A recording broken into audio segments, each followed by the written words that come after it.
Hello! With patch 3.3 just about a week away at this point, coming on June 7th, I thought that now might be a good time to make my first video. So today I'll be going over the events of patch 3.1 and 3.2 in order to get everyone caught up in time for the 3.3 main scenario quests. So without further ado, we'll begin with the first quest of 3.1, An Uncertain Future. We start by arriving at Forton Manor just in time to get briefed about the current state of affairs. Tataru informs us that progress has been made on finding all the missing scions, save for Minfilia and Thancred. However, a surviving student of Aldesion will be arriving quite soon in order to aid in locating our friends. Though he would like to go and meet with the scholar, Alfino informs us that Sir Emeric has requested an audience with him, and also us. Upon arriving, Sir Emeric explains how he has assumed the responsibilities of the Archbishop until a new one is decided upon. However, due to all that has been revealed, it seems uncertain as to when or if this will come to pass. Due to our return to Ishgard from Azizla upon Dragonback, Emeric has decided it best to reveal all that we had learned to the people. That the Dragonsong War was in fact the fault of Ishgardians, the heritage of the people, and the details of the Archbishop's plan. It seems, however, that the news has not been well received, and that there has even been some violence in the streets. While a watch has been formed, they fear that it will not be enough, and because of this, Sir Emeric has decided that the time for the war to end is now. We are asked to bring Lucia to Annex Trine in hopes that an understanding might be reached. Upon our arrival at Annex Trine, the party meets with Vidofnir, who agrees to listen to what Lucia has to say. Though an invitation for Vidofnir to come to Ishgard and speak with Sir Emeric himself is extended, the dragon gives a rather non-committal response, leaving us wondering if anything would come out of our meeting. Nevertheless, with business having been completed there, we leave for Idleshire with Alfino in order to meet with Stola and the scholar. Said scholar is soon revealed to be Kryl, a dear friend of Minfilia's whom we had only heard mentioned in passing before. It's also worth noting that she knew Alfino and his sister while they were at the studium, although Alfino manages to prevent her from telling us anything of his time there. Kryl seems to be certain that, with the use of Master Matoya's crystal eye, she could track what Thancred was taken after Ystrola spirited them away. After explaining her plan to Master Matoya, Kryl is granted use of the crystal, and quickly comes to the conclusion that Thancred came out of the life stream near the base of Somal. Considering that Tailfeather is not far away, we decide to begin our search there. Upon arrival, our party splits up and begins questioning the locals. We learn that many of the hunters had taken notice of an unknown man out in the wilderness. However, not only had they not seen his face, the man was seen wielding an axe, far from Thancred's usual weapon of choice. Upon reconvening with our friends, we share what we have found. They also have heard similar things to what we have, although Ystrola makes note of hearing of a Vath who came to the village asking for clothes that suited a man of refinement. Thinking that perhaps it was Thancred that sent the Vath, we decide to go question them. After some questions, you learn that they had in fact had dealings with Thancred, and that he was even staying there until recently. He left upon hearing the news that the Nath had summoned Ravana once again, and had gone off presumably to find the Primal. Our party decided to head to Loth Nath in order to provide any aid we could to our friend. Upon our arrival, however, we did not find Thancred battling Ravana, but instead another group of adventurers. We have a vision of the group facing off against an Ascian, and after regaining our senses, it seems that the mysterious party also had a vision, presumably of us. The party unexpectedly attacks, scattering our party and leaving us to face off against their apparent leader on our own. From out of nowhere, however, Thancred appears and fends off the man. Finding themselves to be equally matched, the man identifies his party as the Warriors of Darkness before teleporting away. Though the circumstances were less than pleasant, our party is still overjoyed to have been able to find Thancred. After leaving Lothas Nath, Thancred explains that he figured if he went to where Primal was, we were sure to appear to slay it. What he hadn't counted on, however, was the self-proclaimed Warriors of Darkness getting there first. Their appearance raises many questions, but for now they must be put to the side. The party returns to Annex Trine in order to inform Vidofnir of Ravana's fall, and she has good news for us as well. Horace Felger has left the decision of whether or not to go to Ishgard to her, and she has decided to accept. We return to Ishgard to inform Sir Emeric of the news, only to find that he has been hurt in an attempted assassination. It seems that this was only the beginning as well, as the city has now broken out into flames, and after a quick investigation, we are able to find the culprit and take him into custody. This event, however, brings into question what the group responsible for this might do next, and soon we have our answer. A knight arrives with dire news. The group calls themselves the True Brothers of the Faith, and have now taken control of the vault and are holding the citizens who are hiding from the flames inside hostage. A rescue seems to be our only option, and it will be led by Sir Emeric. We, along with our fellow scions in Aurum, volunteer to help carry it out. After freeing most of the hostages, we learn that a priest has taken a young girl to the upper levels of the vault. Our fellow scions bring the hostages outside the building while we, Sir Emeric, and Aurum push on. Soon enough, we find the priest on the roof, where he calls Sir Emeric a heretic and a traitor before pushing the girl off the ledge. As the people look on in horror, Vidofnir appears and saves the young girl from certain death. After we make our way down from the vault, we find Vidofnir waiting to deliver a warning to us. Nidhogg has flown off to the unknown and brought his brood with him. After Vidofnir departs, we continue back to Forton Manor, where we soon learn that Count Edmond will step down as head of his house, passing the title to Aurum in order to rid their house of any suspicion caused by the recent events.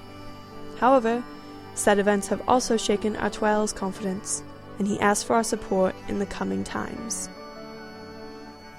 In another place, it seems that Urianger is having some sort of meeting with the Ascian Elidibus and the Warrior of Darkness. And at the same time, Ida and Papalymo are shown alive and well, acting as soldiers on what could possibly be the Alamegan front. Moving on to the events of 3.2, we hear from Tataru that Flamin, Minfilia's adoptive mother, will finally be returning to Limsa after having been in hiding since the events of 2.55. We are to go and meet her at the docks, while Elfino and Tataru prepare the Rising Stones. As we do this, Kryl and Thancred plan on making their way to the place where we fought Ultima Weapon, and also came into contact with Hydaelyn. After meeting with and bringing Flamin and her companions back to the Rising Stones, Tataru seems quite confident that we will soon reunite with the rest of the Scions. We meet with Kryl and Thancred in Idleshire afterwards, and they inform us that they believe that Hydaelyn's interventions can be measured and traced. We also learn that not just Justola and Thancred had been caught up in Flow, the spell Justola used to transport her and Thancred away. Kryl believes that Hydaelyn used Flow to summon Minfilia to the Ethereal Sea, and finding her would thus require us to be able to get as close as we could to that sea. Luckily, the Shylayans had previously built a place to study it called the Anti-Tower in their colony. As it would happen, Master Matoya is the guardian of said tower, and while the other Scions are denied access, we and a few of our fellow adventurers are allowed to enter.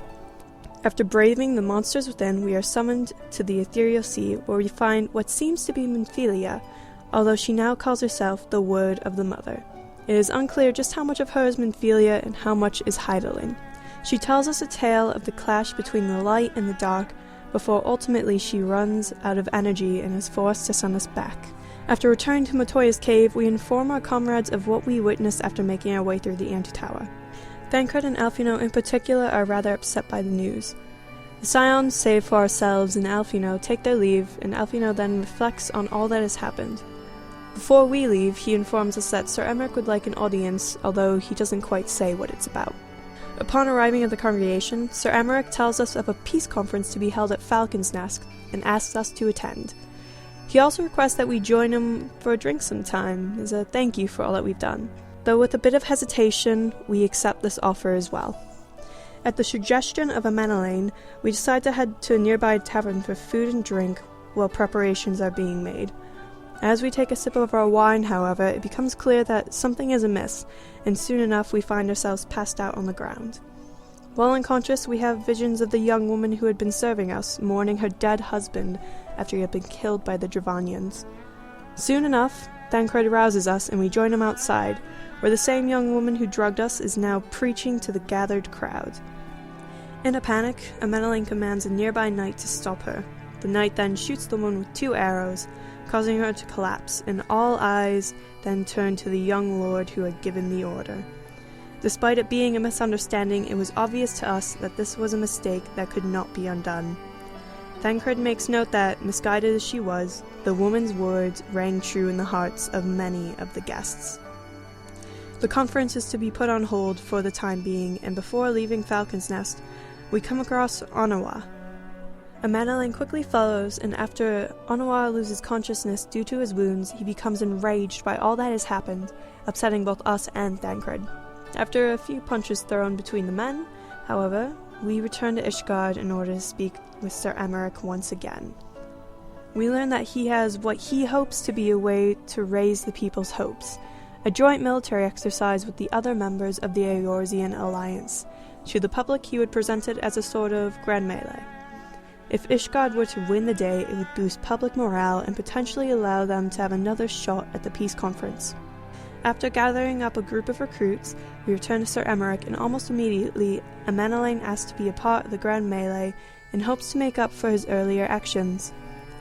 After accepting his offer, Sir Emmerich's eyes turn to us and asks if we too would take part. After a moment of hesitation, we agree to fight for Ishgard. The grand melee itself takes place just outside the city in the shadow of the Gates of Judgment. Towards the end of the battle, General Raubaun challenges us to a one-on-one duel, one that we would ultimately win, and consequently, we win the battle for Ishgard. Without delay, we head back to Ishgard to inform our friends of the good news. The party had hardly made it back into the city before coming across Onawa, Elfino, and Lord Edmund, who had already heard of what had happened. It is then that Sir Emmerich declares that the conference will be reconvened at once, and that preparations were to begin again. After the departure of the others, Alfino mentions to us that, despite knowing where we had been, he decided not to join us, instead reflecting on what had occurred. He tells us that there are things he must say to us, but that it can wait until after the conference. The conference itself starts out nicely. Rodolfnir makes an appearance, and after a few words, Sir Emmerich unveils a sculpture of Shiva and Hraesvelgr sitting over the entrance to the Falcon's Nest, a symbol of the peace that we are striving for. Without warning, however, Estinian, now possessed by Nidhogg, appears before all those gathered. In a flash, he descends upon Rodolfnir, stabbing the dragon in the back. Not enough to kill her, but enough to send a message to the other Dravonians of what will happen to them should they stand with the Ishgardians. After giving warnings of a final assault soon to come, Estinian takes on the form of Nidhogg and flies away. As he leaves, the Ishgardians gathered come to rally under a single cry: death to Nidhogg. After the last of the guests leave, Alfino reiterates that there is something he must say to us, not to the Warrior of Light or a fellow scion, but his friend. After arriving at Camp Dragonhead, he declares that he is tired of watching his friends die and wants to do whatever possible to save Estinian. After taking a moment to reflect, we agree to help save our friend, even if it means going against the wishes of Sir Emmerich and the other scions. In the end, we return back to Forton Manor, where we are once again cheered on by Tataru, who still believes that we will reunite with our friends once again. Back at the Falcon's Nest, Kryal and Ystrola discuss what they had witnessed and the potential future that we will all soon have to face. Unbeknownst to them, the Warrior of Darkness was watching on, and unbeknownst to him, Thancred was keeping an eye on him, following him even after he left. In another place, Ida and Papalimo are seen once again, as well as a new, mysterious figure. And that is where we left off with 3.2. 3.3 will mark the end of the Dragonsong War and our final confrontation with Nidhogg. Thank you for watching. I know this was pretty long, especially for a first video, but I wanted to make sure I covered all the important points. So, have a good one, everyone!